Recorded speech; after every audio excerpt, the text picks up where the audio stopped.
जय श्री गणेश दोस्तों। हमारी आज की कहानी का नाम है भूल। कहानी अच्छी लगे तो प्लीज चैनल को सब्सक्राइब कर लीजिएगा। अब शुरू करते हैं कहानी।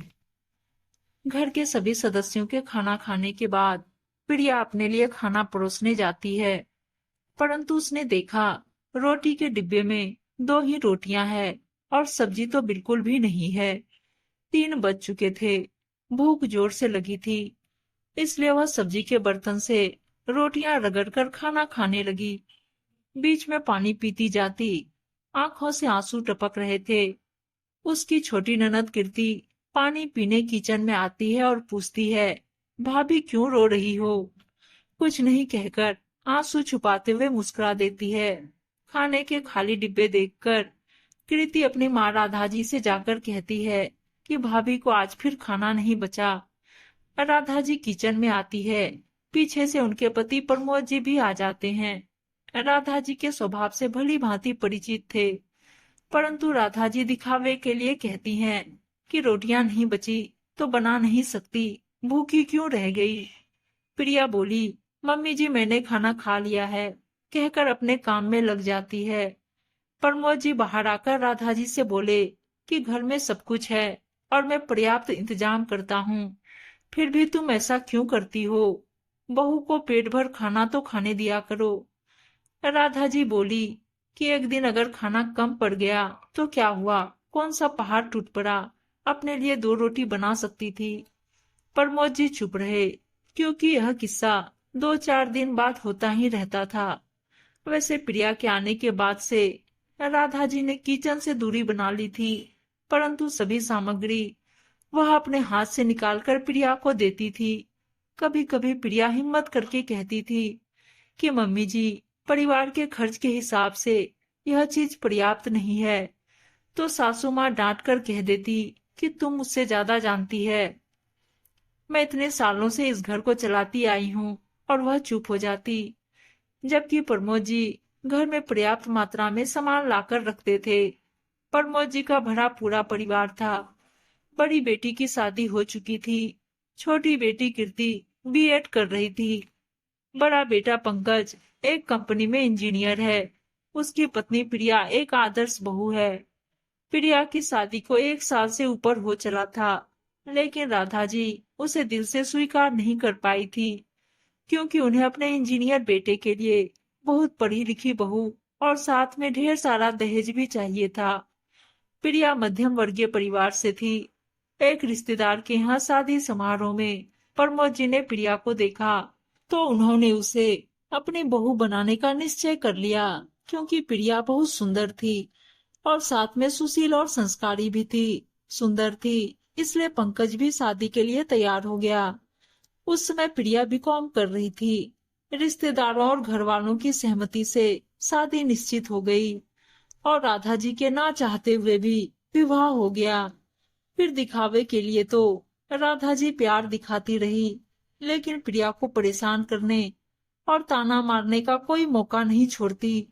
सुबह उठकर प्रिया किचन में चाय बना रही थी, तभी सास राधा जी ने कर्कश आवाज में कहा, प्रिया आज लड़के वाले कीर्ति को देखने आ रहे हैं, अच्छा सा नाश्ता तैयार कर लेना, और वे लोग खाना भी खाकर जाएंगे, उसकी भी तैयारी रखना। सबको चाय देने के बाद प्रिया नाश्ते की तैयारी करने लगी। अपनी आदत के अनुसार राधा जी सामान देने आई।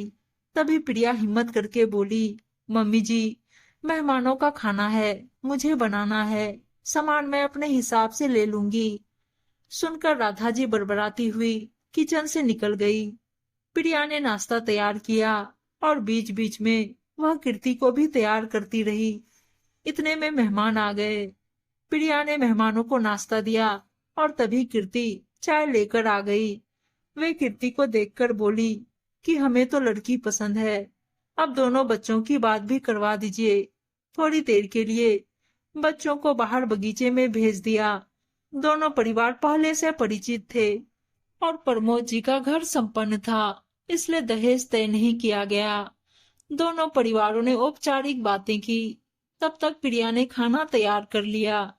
डाइनिंग टेबल पर खाना लगाया गया। सभी मेहमानों ने खाना खाया और खाने की बहुत तारीफ की।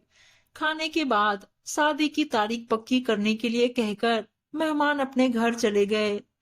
बेटी के रिश्ते की बात थी, इसलिए राधा जी ने सुबह की बात को लेकर प्रिया से ज्यादा कुछ नहीं कहा।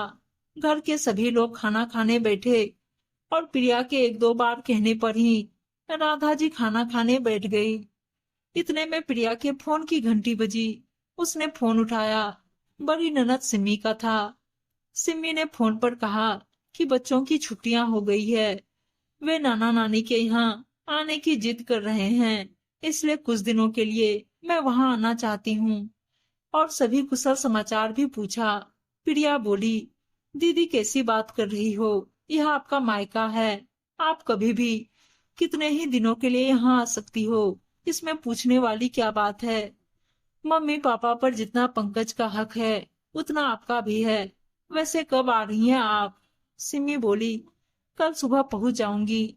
प्रिया बहुत खुश हो गई।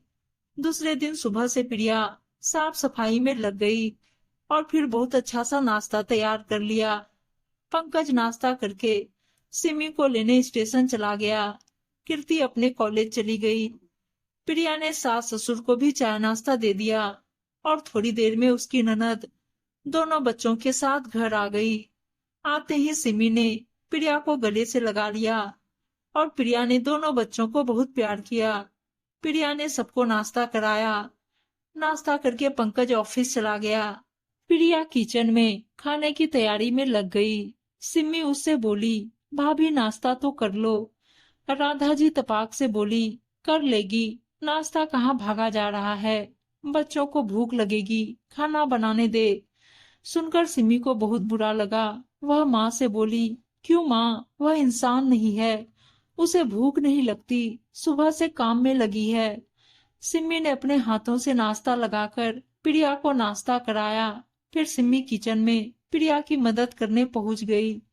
राधा जी बोली कि तू थोड़ी देर मेरे पास तो बैठ जा। सिमी बोली, माँ यह इस घर की बहू है, कोई काम करने वाली नौकरानी नहीं, जो काम करते करते टाइम ही खा ले और फिर काम पर लग जाए। इस घर में इसका भी सबके बराबर अधिकार है। अगर मेरे साथ ससुराल में यही व्यवहार हो जो प्रिया के साथ आप करती हैं, तो आपको कैसा लगेगा? क्योंकि मैं आपकी बेटी हूँ, तो यह भी तो किसी की बेटी है। आप यह क्यों भूल जाती हो? राधा जी चुपचाप सुन रही थी और प्रमोद जी आज खुश थे। फिर राधा जी को आभास हुआ और वह उठकर प्रिया को प्यार करने लगी। उन्होंने उसे गले से लगाया और बोली कि बेटी, मैं बहू और बेटी में फर्क करती रही, मैं यह भूल गई कि तू भी किसी की बेटी है और यह तेरा भी घर है। इस घर पर तेरा भी उतना ही अधिकार है जितना मेरा है। मुझे माफ कर दे बेटी। और दोनों हाथ जोड़कर माफी मांगने लगी। प्रिया राधा जी के जोड़े हुए हाथों को अपने हाथों में लेकर बोली, मम्मी जी आप माफी मत मांगिए, भूल सबसे होती है और आज मुझे यहाँ पर भी मेरी माँ मिल गई और मैं बहुत खुश हूँ। प्रमोद जी बोले कि सुबह का भूला शाम को घर आ गया और सभी बहुत खुश थे। आज राधा जी ने अपनी भूल स्वीकार करके बहू का दर्द समझ लिया था।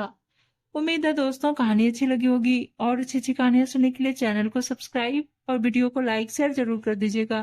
धन्यवाद दोस्तों।